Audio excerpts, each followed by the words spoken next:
The United Launch Alliance is preparing for the first launch of their new Vulcan rocket, and we want to know more. Yep, so today we're lucky enough to talk to the VP of Vulcan Development for ULA, Mark Peller. What has been your favorite ULA launch? Let us know via our social media pages at Space and Things Podcast on Instagram, Threads, and Facebook, or via the contact form on our website. You need to take a bigger breath there, Emily, I think. Anyway, and please consider joining us over at patreon.com/Space and Things. But right now, enjoy episode 164 of the Space and Things podcast. Try to do that in one breath like Emily.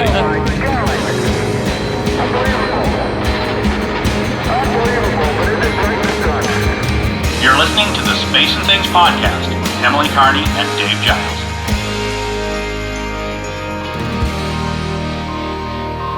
I'm Emily Carney. And I'm Dave Giles, and welcome to episode 164 of the Space and Things podcast. I'm away in the US this week, so this episode was pre-recorded last week. We've still got something to talk about, though, which happened since we recorded episode 163. But if anything else has happened, breaking news or anything like that, we'll have to discuss that when I'm back in a couple of weeks. Anyway, let's crack on with our main feature. Yes, today is a big day as we've got one of the senior leadership members of one of the big space rocket companies. The United Launch Alliance, or ULA, are a company which we've mentioned many times on this podcast. Mm-hmm. It's a joint venture, but I took a breath this time. It's a joint venture between two major aerospace companies, Boeing and Lockheed Martin.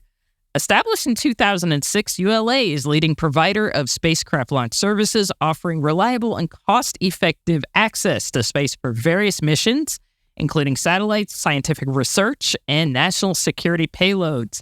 ULA's most notable rockets include the Atlas V and the Delta IV, known for their successful launches and versatility. With a proven track record and a strong commitment to mission success, ULA continues to play a crucial role in advancing space exploration and satellite deployment, serving both commercial and government clients. Many high-profile payloads have been launched on ULA rockets, including the Curiosity rover in 2000. There's quite a lot. Curiosity rover in 2011, Perseverance rover in 2021, the Parker Solar Probe in 2018, the Lunar Reconnaissance Orbiter in 1999. Holy crap, that's been around for a while. Juno in 2011, and OSIRIS-REx in 2016, just to name a few. Today, we're talking to Mark Peller, the VP of Vulcan Development at ULA. The Vulcan rocket is ULA's next-generation launch vehicle designed to replace the aging Atlas V and Delta IV rockets. It's a versatile and powerful rocket capable of carrying a wide range of payloads to various orbits. One of its key features is its modular design, allowing customers to choose a number of solid rocket boosters and payload fairings, making it highly customizable for different missions. The Vulcan is powered by the innovative BE4 engines developed by Blue Origin, providing enhanced performance and efficiency. ULA claims to make the Vulcan more cost-effective and reliable, ensuring its place in the future of space launches. So, let's find out more. Let's light this candle. It's time to crack on. Hello, Mark. Thank you so much for taking some time with us today. I'm sure you're extremely busy. So firstly, if you don't mind, I'd love to get a little bit of background on yourself for our listeners, if that's okay. So how did you end up here at United Launch Alliance as VP of Vulcan Development? Yeah, absolutely. So I have led Vulcan Development from day one, and I've worked in launch and space my entire career. Prior to this, I had a number of key positions on both the Atlas and Delta programs. And then several years ago, our CEO called me up one day and said, I need your help trying to work out a path or a plan to re-engine the Atlas vehicle. And those were the modest beginnings of this program. And after we got into it, we realized the need not just to re-engine Atlas, but to really focus on development of a brand new vehicle, a next generation vehicle. And that became Vulcan. And that's what I've been doing here ever since. Fantastic. All right. You touched a little bit upon this, so let's talk about all things Vulcan Centaur. We're all excited to see its inaugural launch. So first, what factors necessitated the development of the Vulcan launch vehicle? So, the Atlas and Delta vehicles have served us very well. They served our country very well across a range of markets. But, time moves on. technology moves on, our customers' needs move on. And so to respond to those, we had the need to develop a next generation launch vehicle. And as I said, it started out modestly looking at something more straightforward, just to re-engine the Atlas vehicle. As we got into it and opened the hood, so to speak, and realized we had an opportunity to do much more than that and develop a vehicle that could do everything Atlas and Delta could do and more, and do it with all within a single system. That was really the opportunity. And, at a very high level, that was the basic charge that was given to me after we had, made some progress, as I said, with those initial requests. And that's what we've been working on ever since. What new technologies can we see on this Vulcan launch vehicle? For example, I know that it utilizes new Blue Origin engines. So there's new technology at all levels. The basic system architecture that we developed is one of the keys.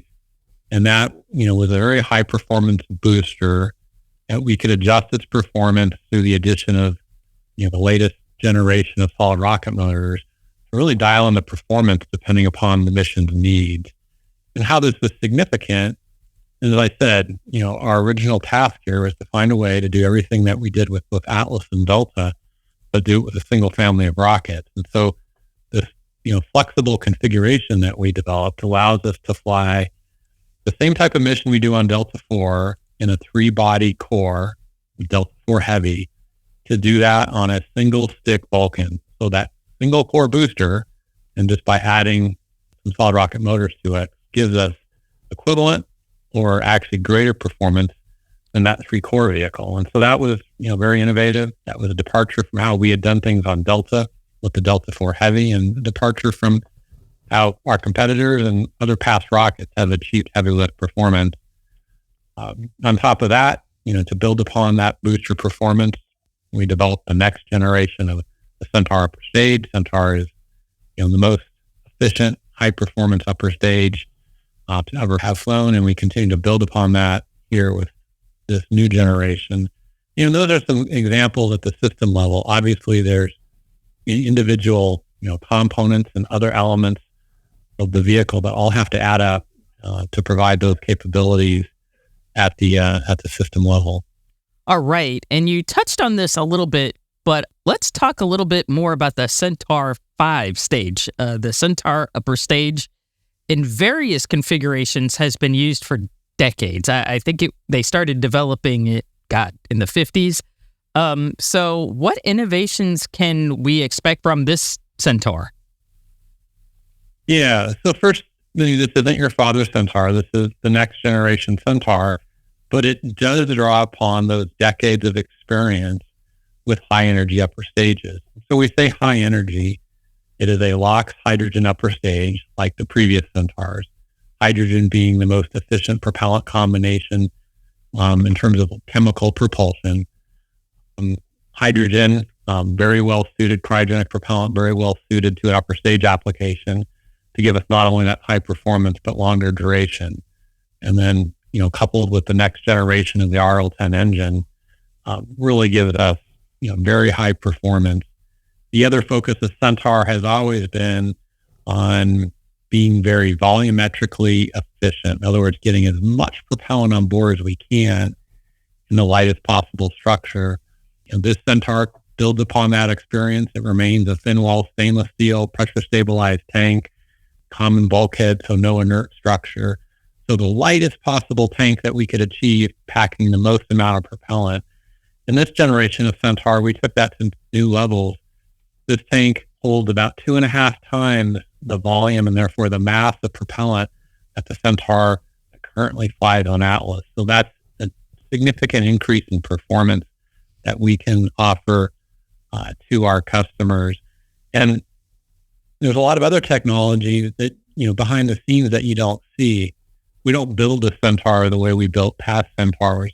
We took advantage of the opportunity to implement a new state-of-the-art production line using robotic technology and extensive use of automation to help produce the tank, produce it, and the other primary pieces of the structure produce it in a more consistent, higher quality, lower cost fashion, all to help us provide more value to our customers. So what kinds of missions can Vulcan support? For example, can it accommodate both like Department of Defense type missions and interplanetary deep space missions? How flexible of a launch vehicle is it? Yeah, and that was one of our challenges in coming up with a vehicle that could be flexible. And I talked a little bit about that already with the booster configuration to support a wide range of missions, anywhere from low Earth orbit to transfer orbits to direct inject to geostationary to interplanetary, as you said. And that's a challenge. And most vehicles tend to focus on one of those and really compromise performance to those other orbits. On Vulcan, we've done a really good job of balancing the design to support that wide range of missions with really good performance. And so part of it, as I said, was the adjustability of the booster configuration, enable that. But, Vulcan is very competitive and offers, very good performance across that whole range of missions, including interplanetary. And just like Atlas and Delta before it, that served the exploration missions, whether those were to Earth orbit or the moon or beyond to interplanetary, we've come up with a vehicle that is even more capable, and we look forward to working with our customers to support those missions in the future. Now, we've had a couple of questions from some of our Patreon subscribers. Sure. Wizzo sent this one in. He said, you've worked on some of the most successful expendable launch vehicles of all time. In terms of overall US spacelift capability, how do you view the balance between expendable and partially reusable boosters? So I've had the opportunity to work on the space shuttle program, Delta II, Delta IV, Atlas V, and now Vulcan.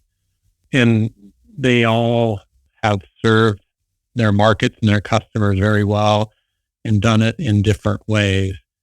Vulcan is starting out as a fully expendable vehicle, but being designed from the beginning to introduce reusability. Oh, wow. Our focus on reusability here with Vulcan is on the economics, in doing that in a way that minimizes the impact of the primary mission in terms of performance, retaining all the performance of the expendable version as possible, and recovering the most valuable portions of the booster. So it's all focused on economics and being able to pass along that benefit to our customer. So reusability is really cool, but you need to look at what value reusability provides and how you can pass it on to the customer. And, there's different solutions to this problem, and there's a lot of different interesting approaches. No one is wrong. Different rockets and their different architectures are going to lend themselves better to different approaches to reusability.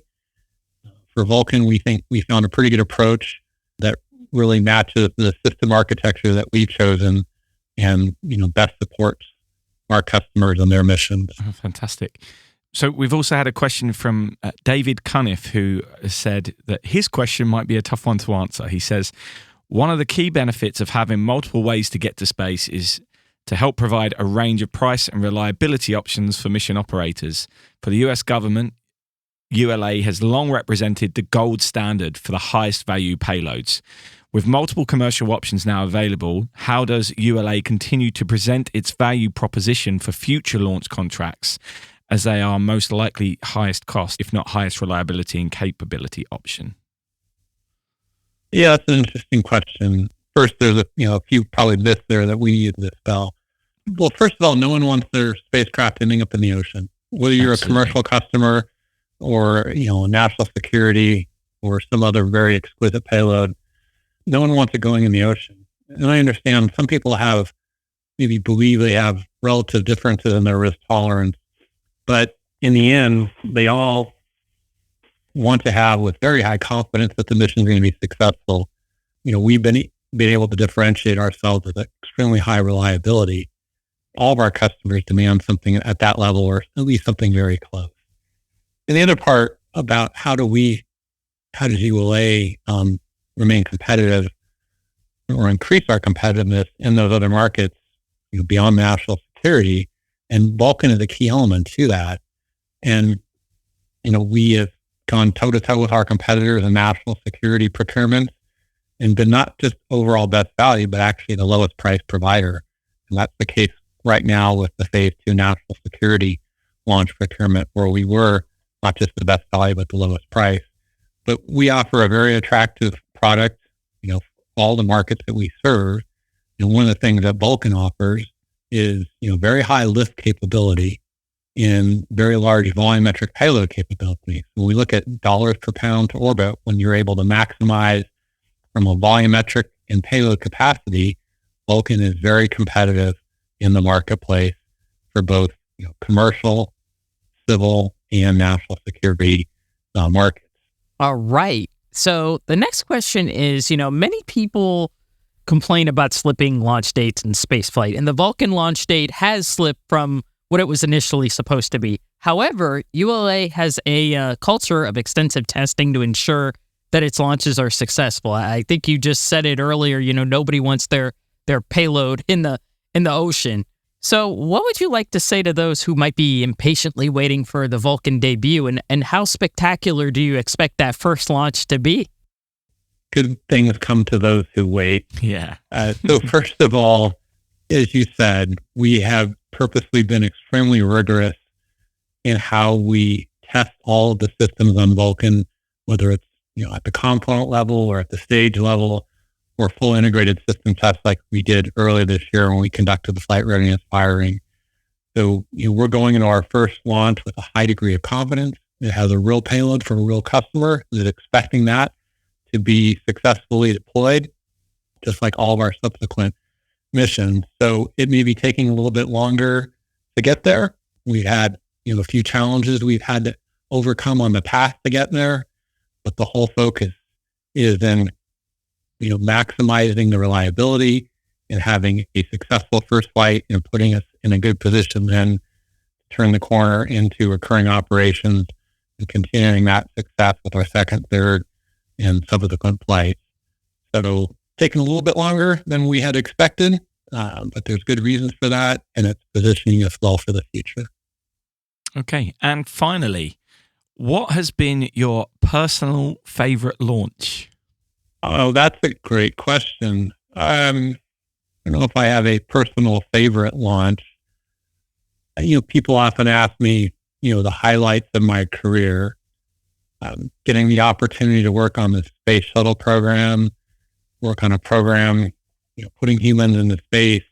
And even though when I worked on it early in my career, I played a very minor role, just having that opportunity is certainly a highlight of my career. The other highlight of my career is being the chief engineer for the Delta program. Wow. After I worked on the space shuttle program, I had the opportunity to work on Delta 4 development from the early phases of the program and my way up to where I was the chief engineer for a vehicle that I helped develop and to launch 24 Delta vehicles and successfully put on orbit multiple payloads as a Delta chief engineer. That was extremely gratifying, and that was certainly the second highlight of my career. And the third is yet to come, and that's the successful first launch of Vulcan. Yes. It's been tremendously challenging, but yet rewarding as we have developed Vulcan and as we get closer to this first launch. But we're really looking forward to first launch, and I know that's going to be the third highlight of my career, and I hope there's more beyond that. Absolutely. And I know that Emily and I will both be watching on that first launch and looking forward to it as well. So thank you so much for your time today. This has been really wonderful. And we wish you all the best with the upcoming launches, and hope it goes very well. My pleasure. And thank you for your time. Thank you. We're go for launch. It's time for Space and Things. All I have to say is I'm really excited. I really love talking to him about why Vulcan was developed, because I think people see these new rockets as, they got this new rocket going and stuff like that. But there are reasons, there are very strategic reasons for why these launch vehicles are developed. They fulfill a purpose. If you look at rocketry from the very beginnings, at the beginning it was to see, okay, can we actually do this? And then it became, how much thrust do we need to get, how much power do we need to get specific things up in space? How can we do that? So I love his explanations as to why Vulcan and Vulcan Centaur is being devised. And also, as just a space enthusiast, I'm just excited to see that thing finally go when it goes. It's going to be freaking awesome. I plan on being there. Full disclosure, I work for Celestis. We have actually a couple payloads aboard the first Vulcan flight. So I'm really excited about seeing that. I'm very excited about seeing that thing go finally. Another thing I wanted to mention is, I'm very glad that ULA, and this isn't a slam against other aerospace companies. I don't want anybody else listening out there thinking, well, she's dissing up. No, it's nothing like that at all. But I think ULA has been very public about their commitment to testing. They have a culture that's really dedicated to that kind of thing. And I think they are among the gold standard of launch providers. And that's for a reason. They test the crap out of stuff, and some people might criticize that. But like Mark said, you don't want your expensive satellite at the bottom of the ocean. It's not meant to do that. So I'm very glad, for one, that they have a culture where they test the crap out of this stuff. So when Vulcan finally launches, whenever that is, even if it got pushed back a bit, it's going to go just right. And you want that. And like I said, it's not a diss to other rocket providers. If space was easy, everybody'd be able to do it. And of course, there have been failures in rocketry. I know ULA has a really dedicated culture to testing. And I think that's really important. And we test for reasons. You test so you can figure out all the unknowns, and hopefully these things won't happen again. So really cool interview. And like I said, I'm just really freaking excited to see this thing go. I think it's going to be spectacular. I think it's interesting, isn't it? ULA is certainly the heritage space company there at the moment, isn't it? It's the one that's been around, obviously before the merger in 2006. It's been around, the Atlas and Delta. They've been the workhorses for so many years. And particularly after Challenger, they really took up the slack there, didn't they, in terms of getting payloads into orbit for the US. Some of the things he said there were really interesting and surprised me. I like the idea that this rocket has multiple functions in terms of the variety of launches it can do and the variety of payloads it can manage. And I also like the fact that they're thinking forward. This is a rocket which will develop and evolve as it goes forward. And I like that. I think that's interesting. But also, I was surprised to hear him say that they were the cheapest option for the last defense round, because that's what he said, wasn't it? And everyone is telling you that no one compete with SpaceX's prices. Yeah. And it was interesting. And his reaction to that question as well was, we need to do better at dispelling those myths. I think he said something along those lines. And I think that was really interesting. And I wasn't expecting that to come from that. And you and I are not in any place to pit one company, nor do we want to pit one company against another. And that's not what we're trying to do here at all. Exactly. Yeah, I want to make that real clear that we're not here doing that. No, we're not here doing that. We're just interested in Vulcan and how it's come about, basically. Absolutely. And I am really excited about the idea of there just being another rocket. And I think because of the heritage, because of the success of Delta and Atlas, has there ever been, I'm asking you this because I know my answer, and I think we have to be careful not to jinx it as well, but has there ever been a new rocket which you've been more confident about? Honestly, no. Because ULA has a long heritage. That's why I'm saying that. Exactly. And that's how I feel about it. And plus, I know they've tested. I mean, I've talked with a few ULA people, not in depth, but I've talked to a few of them, and I know they are testing the crap out of this thing. They are testing it to make sure this first launch, which is scheduled to happen soon, it's carrying the, I believe, the Astrobotic Peregrine lander, which will be, I think, the first United States commercial lander headed to the moon. And I want to say it's going to be one of the first missions since Apollo 17 in 1972. That's a big freaking deal. But as we both know, and as a lot of space people know, the moon is a huge target for the next however many years. A lot of spaceflight focus is starting to shift to exploring the moon and even settling the moon again, or at least having settling, but long-term habitation, how to live on the moon. So this mission is going to be real important. And I think Peregrine is carrying a few things aboard it, but it also has a scientific mission. It's not just going there just to say, hey, we went to the moon. But it has a scientific mission as well. And it's really important that at least it gets off the ground. As we all know, payloads are really at the mercy of their launch vehicle.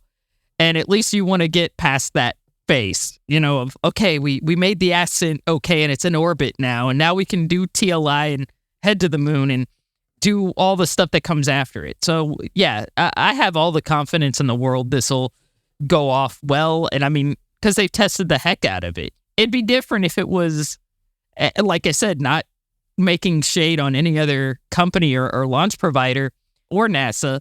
I expected Artemis 1 to have a lot more problems than it did because it was a brand new launch vehicle and it didn't. And I hate saying that. I'm not trying to be like I wanted it. I didn't want it to fail. But at the same time, it didn't have people on it, which was good. But I expected to hear a lot more problems with it because it was a first-time launch. And first-time launches usually have issues with it. If you look back at the old Titan rockets back in the day, usually their first launches didn't go so well because they were kind of figuring it out. I think ULA has, like I said, has such a heritage and they have a lot of experience with that. I mean, decades. The people out there have decades of experience with this. I think I have a lot of confidence in this one.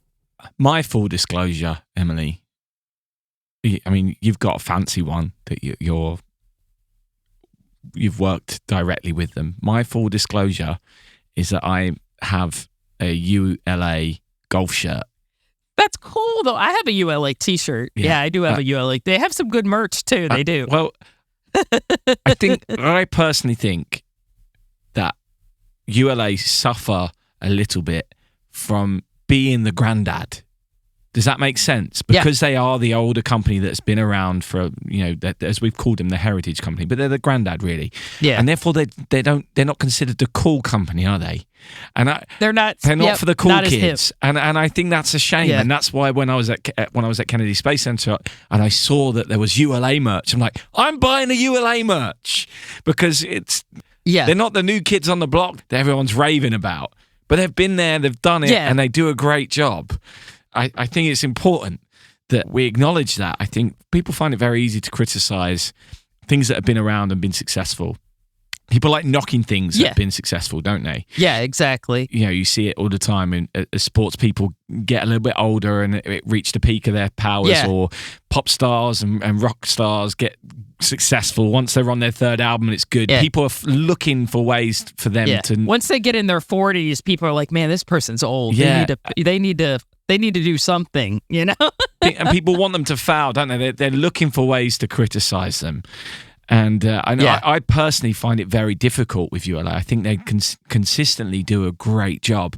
And I love the CEO as well. I think Tori's wonderful. I think the way he projects publicly and how honest he is, I think it's really refreshing. And I think for a granddad company, and I do say that kind of ironically, but for a heritage company to have a CEO... We say it with respect, though. We're not saying it disrespectfully. We're saying it like, a sort of a elder company, like a company that has wisdom and that they know what they really know their stuff. Yeah, as the Gandalf of space Gordie Howe. Yeah, for those who are not familiar with hockey, Gordie Howe was a badass hockey player who played into his 50s, which is like unheard of. But he was still killing them when he was in his 50s. The age did not matter. He was still slamming people. He was still doing his job. So go on. I'm sorry. Yeah, I prefer Gandalf. Anyway, as the Gandalf. Gordie Howe's a little more violent. Gordie Howe's a little more of a violent example.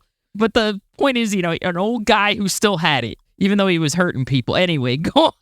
I think you would expect the CEO of the granddad of space to be a little bit more uptight.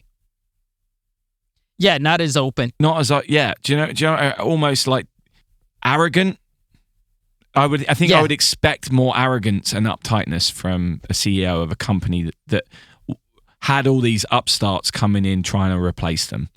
And you don't see that from Tori and you don't see that from ULA. And I think that's a really something that they can be really proud of. But I'm just excited about this launch. I've loved that interview. And of course, I'll be posting any social media links or relevant websites in our show notes, which you can find on spaceandthingspodcast.com or by clicking the link in the description of this episode in your podcast provider. There's also a bonus question with Mark, which you can view along with a full unedited video on our Patreon page. Head over to patreon.com/spaceandthings to find out how you can be involved. And while I'm mentioning Patreon, a big thank you to Derek, who has provided us with our stings this week. Talking of which, new episodes every Thursday. Make sure you're subscribed on your podcast provider. so while we don't have a What's Caught Our Eye in Spaceflight this week section, there is still something I'd like to talk about, if that's okay, Emily. Absolutely. Right. Absolutely.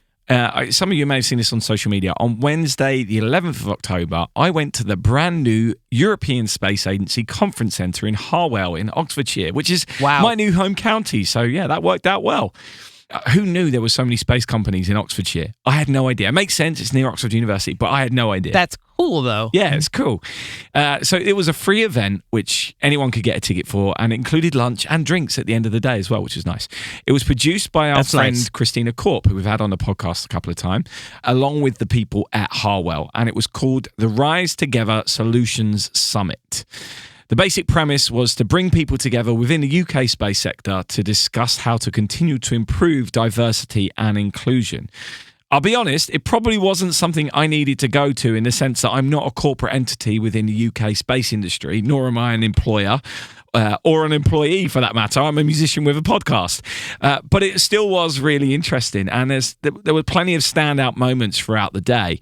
There was a number of panels covering different topics: women in space, using pathways to career in space, Inclusion Next was the title of one, which include introducing me to the idea of reverse mentoring, more on that in a bit, reframing space, and building inclusive environments. There was also a keynote speech called Inspiring Inclusion by Roma Agrawal, who is an engineer in the construction industry and is now a freelance broadcaster and author. It was a really inspiring keynote. The panels included people from a wide range of different industries, not just space, and all were at different stages of their careers, from graduates to CEOs. And the majority of the panelists were women, which was great to see. In fact, the majority of the audience was also women, which potentially means there may have been a bit of preaching to the converted going on, but I also think that the openness of the panelists would have been very empowering for audience members. But my other concern with that is that perhaps some of the people that really needed to hear some of the messages weren't there. And as always with these things, it's how do we reach the people that need to hear these messages?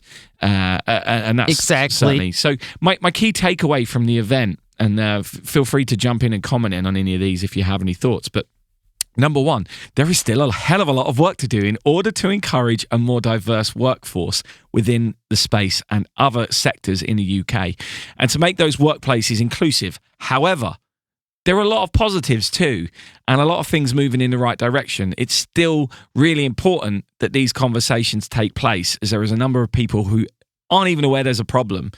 And I think that's really interesting, isn't it? That idea that to some, when you say, oh, I'm going to a conference about trying to promote diversity, they're like, we still need to have that conversation. Yes, we do. Yeah, we still got to have it. Yeah. We're not there yet. And that conversation has evolved so much over the last few years.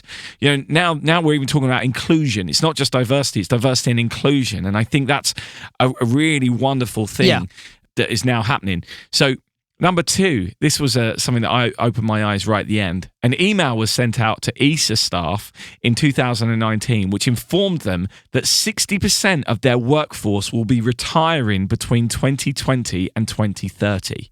60%. Wow. Obviously, a lot of those are old white men. So there will be opportunities for qualified people of all backgrounds to fill lots of roles in that time. And that doesn't even factor in the fact that there's huge growth in the sector at the same time. So the opportunities for people to get involved in the space sector at the moment are huge. There's so many. So my third point, reverse mentoring. Have you heard about this, Emily? Have you ever heard of reverse mentoring?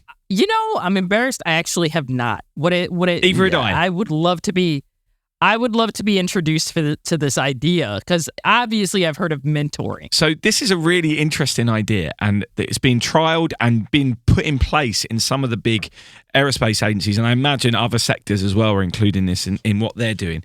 So the idea is that you get someone in senior management being mentored by a younger member of the workforce to help them to understand where and why things might be problematic. That's a great idea. It's a great idea, isn't it? That's a great idea. That's a fantastic idea because I hate saying this, but I work mainly in space history. Most space historians are guys, and I hate saying that. And I've worked with a lot of them, and they're wonderful. I don't want to make it sound like, oh my God, everybody's out. It's horrible, but there's been a few of them, and I won't mention any names, who could probably benefit from reverse mentoring because it's obvious they just don't have.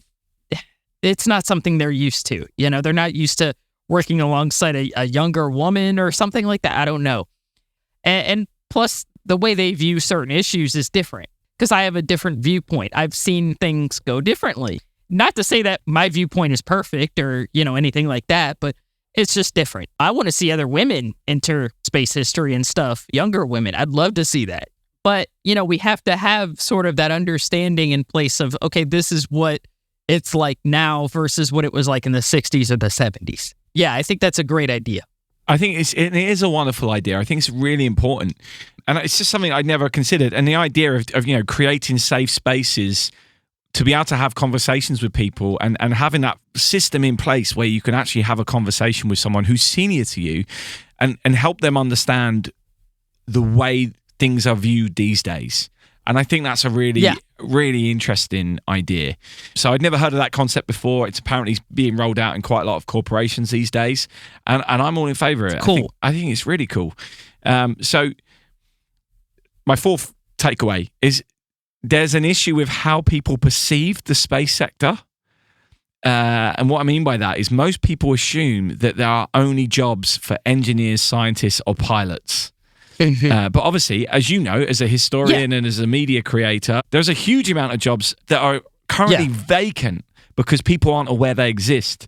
And it was pointed out by one of the panelists that pretty much any time you see a campaign for space or an advertisement for a space job, it has rockets, astronauts, and people in lab coats or people in building things and stuff like that. And does that imagery really make you think, oh yeah, they want social media managers, for example? No, it makes you think they want engineers. And I hate to say this, but when you think of an engineer, and this concept was introduced to me by Marianne Dyson, the former flight controller, one of the first women flight controller at NASA. When you think of 4 engineers in a car, what do you think of? Are they guys or girls? They're guys. Yeah. They're normally guys. There's a bias there too, as well. So when you think of, space flight, you see, space something, you see, you think engineers, you think other guys. They're guys. And that's why people don't apply to these jobs. Yeah, well, to follow up that point, there was someone there who mentioned that in advertisement, I think he said 55%, or it was around that number, I can't remember, I didn't write it down, but around over 50% of any time you see a woman in advertising is to promote household items, as in household cleaning items. 55% of any time you see a woman in advertising, over 50% of the time is to do with cleaning things. Yeah. So as you say, that all that does is reinforce the biases that we already have in our head that's where women belong, which clearly isn't the case. But we're still fighting these stereotypes, and the media industry and advertising and marketing have got a lot to answer for within that. Anyway, that's certainly something that the space sector has to get to deal with, not in terms of even necessarily gender, but just in letting people know that they want other types of people, not just engineers, not just pilots. The fact that they want historians, they want creatives, they want all kinds of people. They need lawyers and they need accountants and all these other things that are there within the space sector. Anyway, five, and I've got 6 points. So this is number 5. I've got a lot of respect for big companies who are actually striving to make the world a better place. And what I mean by that is that actually trying to make sure that every individual person can reach their potential. And that can't be the best options in terms of short-term profits, but it's really refreshing to hear that people are even trying to achieve that within the current corporate framework. Obviously, no one's there yet, but they're trying to make strides with reverse mentoring or all these kind of other ideas. To make the world a better place, you have to make it better for the people in your world and individual people. And I think that's what they're focusing on. And I love that. I think that's really refreshing.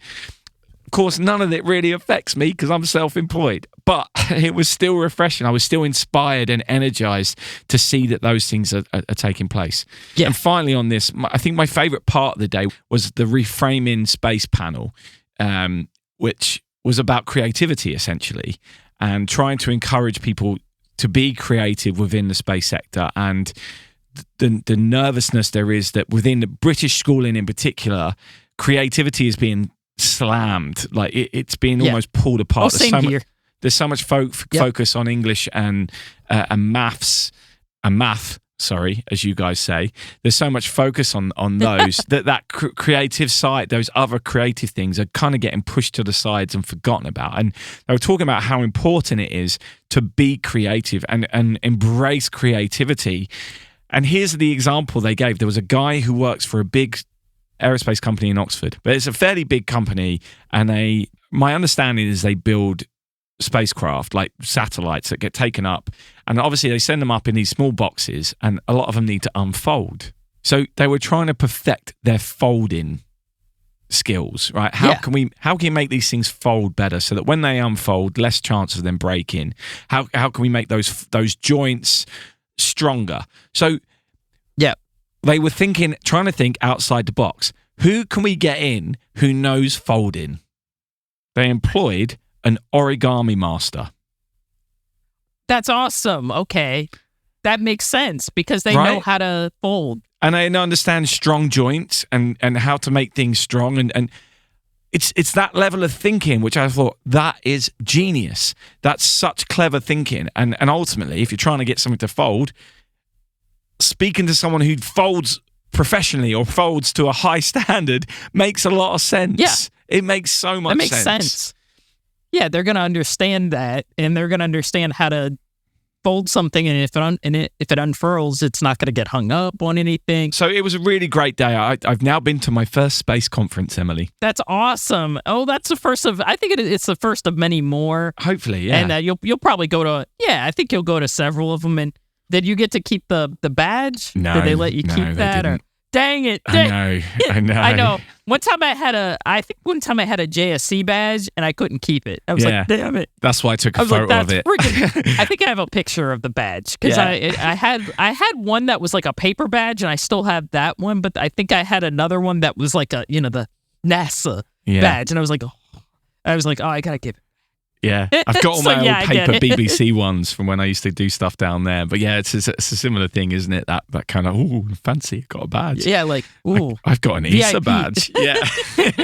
Yeah, it's fun. I'll be honest, I did feel, as I was walking up, I arrived at 10:05 and the first panel was at 10:30. And I walked in, got my badge, and I walked out and I went for a walk because I was like, I don't feel like I belong here.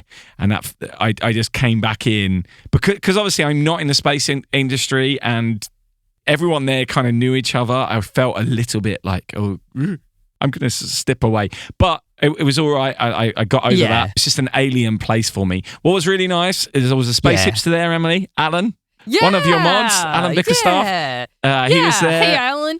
And it was great to hang out with him as well. So that was pretty cool. He's cool. It was great to go to this thing. I will keep an eye out for other things. And even though it perhaps wasn't necessarily relevant to my life and what I do, it was still really cool to be there and to see what's happening behind the scenes and to see what conversations are happening.